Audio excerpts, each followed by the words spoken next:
बाबांची सेवा जर मला करता आली, माझ्या भाग्याला पार नसेल. जास्त काही नाही दादा, जाता जाता 5 गोष्टी सांगते. माय बापाला कधी विसरू नका, धर्माला कलंक लागेल असं कधी वागू नका, व्यसनाच्या आधीन कधी जाऊ नका, नीती सोडून पैसा कधी कमवू नका, आणि ज्याने हे सगळं दिलंय त्या माझ्या पांडुरंगाला कधी विसरू नका. 5 गोष्टी केल्या की जीवनात आनंद आहे दादा. एवढ्या 5च करा. मायबाप आहे कसंही असू द्या, कतरी पोरांनो पोरींनो रातच्या 12 वाजता उठा, मायबापाच्या अंथरुणाजवळ जा, त्यांचे झिजलेले पाय सुरकुत्या पडल्या चेहरा बघा. आज शिवजयंतीला त्यांना एक वचन द्या, आकाश ठेंगणं पडेल इतकी प्रगती करेल, आकाश ठेंगणं पडेल इतकी प्रगती करेल, पण तुमच्या नावाला कलंक लागेल असं जिंदगीत कधी वागणार नाही. एवढंच वचन द्या. शेवटी सांगत काम आज या तळणेवाडीमध्ये सार्वजनिक शिवजयंती उत्सव याच्या निमित्ताने ही एक महत्वाची गोष्ट आहे की सार्वजनिक मध्ये एकच शिवजयंती होते. आणि कारण आता आम्ही लोक, महान लोक, संत सगळे वाटून घेतले. सावतामाळी माळ्याची, तुकोबाराय वाण्याची, ज्ञानोबाराय त्यांचे, छत्रपती शिवाजी महाराज मराठ्यांचे, हे यांचे. महाराज यांनी देहच या गोष्टीसाठी जिजावलाय की भेद करू नका. आणि इतके विचित्र लोक आहेत, आम्हाला कळत नाही आमच्यासाठी कुणी काय केलंय.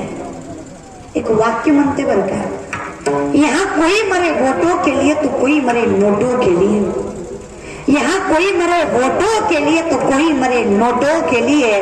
भगत सिंह सुखदेव भी सोचते होंगे हम भी मरे किन हराम जादों के लिए. कोणासाठी मेले बाबा?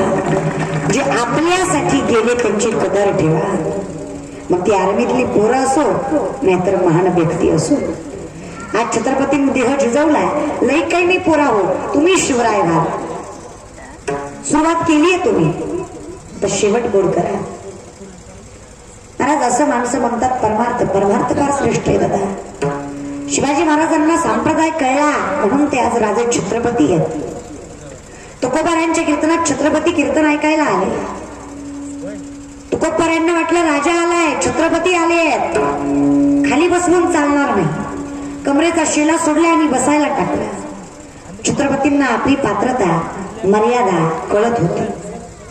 छत्रपती म्हणाले, ज्या शेल्यानं तुकोबारायांसोबत हजारो नामस्मरण घेतलंय त्या शेल्याला मी पाय लावावा इतकी माझी ऐपत नाही. त्या शेल्याच्या पाया तुकोबारायांच्या पडले, त्या शेल्याच्या पाया छत्रपती पडले आणि शेला बाजूला सरकून रिकाम्या जमिनीवर बसले.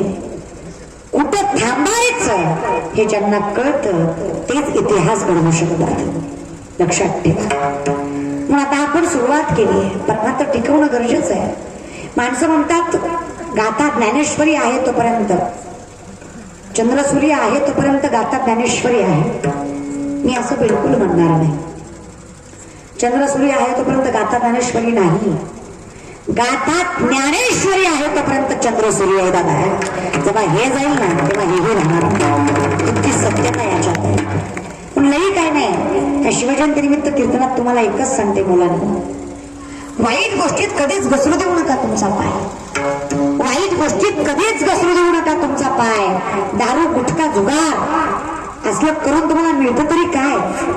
अरे अर्ध्या रात्री 12 वाजता एखादी मुलगी दिसली तिला समजा तुम्ही तुमची माय, तुम्हीच असाल कलियुगातले शिवराय, तुम्हीच असाल दादा, तुम्हीच घडा. एवढंच घ्या. शेवटी सांगणं काम माझं आहे. आज शिवजयंतीमध्ये इथे येण्याचा योग आला, माझे परम भाग्य समजते. एवढ्या कठीण काळात तुम्ही जमलात, तुमचे मनस्वी आभार. जे कीर्तनाला आले त्यांचे आभार, जे कीर्तनाला येऊन टंगडं पसरून बसले त्यांचे आभार, जे गरीब पालतं पडले त्यांना दंडवत, सगळ्यांचे आभार. सुंदर असे टाळकरी, गोड गायनाचार्य, उत्कृष्ट मृदुंग वादक, सुंदर माईक पाडले दादा, विनेकरी दादा, अगदी अगदी सगळ्यांचे आभार. त्याचबरोबर माझे वडील ज्यांनी मला घडवलं, मोठं केलं, या पात्रतेचं बनवलं की मी व्यासपीठावर उभा राहील. पोरगी व्यासपीठावर उभा करायची फार अवघड आहे. सगळेच जण चांगल्या दृष्टिकोनातून बघतील असं नाही, आणि त्यातूनही लोकांचा सगळ्यात वाईट परिणाम, कीर्तन करती म्हणजे शाळा शिकत नसल. लोक असं म्हणतात की वारकरी, टाळकरी, माळकरी, धोत्रावाले अनएज्युकेटेड असतात. कसे असतात? अनएज्युकेटेड, असुशिक्षित. एक वाक्य सांगते, स्वतःचे ढेर्ग भरवण्यासाठी कमवतो तो झाला सुशिक्षित.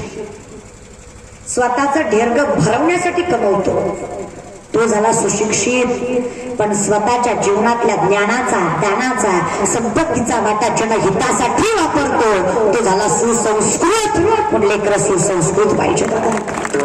पोरगा शिकवला, मोठा केला, डॉक्टर केला, इंजिनियर केला, वकील केला, त्यानं करोड रुपयाचा बंगला बांधला, पण त्या बंगल्यात तो मायबापाला ठेवील का नाही याची गॅरंटी मी देऊ शकत नाही. पोरगा मालकरी केला, त्याला संस्कृत शिकवा, धर्म शिकवा, अरे त्याला अर्धी घेतू द्या, त्यातले चुक्कर मायबापाला दिल्याशिवाय राहणार नाही याची गॅरंटी व्यासपीठावर देते. ताकद आहे. आम्ही दैवाचे दास पंढरी रायाचे. तुम्ही बोलवलं तुमचे मनस्वी आभार. त्या मंडळाचं देखील मनस्वी आभार मानते. त्यांनी इतकी गोड शिवजयंती साजरी केली, मनापासून आभार. त्याचबरोबर तुम्ही सगळे महाराज माझ्या वडिलांचे आभार मानावे इतकी माझी लायकी नाही, पात्रता नाही. त्यांच्या ऋणात कायम ऋणी राहते. दोन्ही हात तिसरं वस्तूला चरणाशी ठेवते. जता सांगते, जितनी मेहरबानी आपने की उतनी मेरी औकात नहीं. जितनी मेहरबानी आपने की उतनी मेरी औकात नहीं. कृपा है मेरे गुरु और मेरे माँ बाप की, नहीं तो मुझ में ऐसी कोई बात नहीं. सगळं तुमचंच आहे दादा, तुम्हीच घ्या. चांगलं आहे ते घ्या, वाईट आहे ते परत द्या. एकदा कदाचित बोलण्याच्या ओघात चुकून काही राहिलं असेल तर काही काळजी करू नका.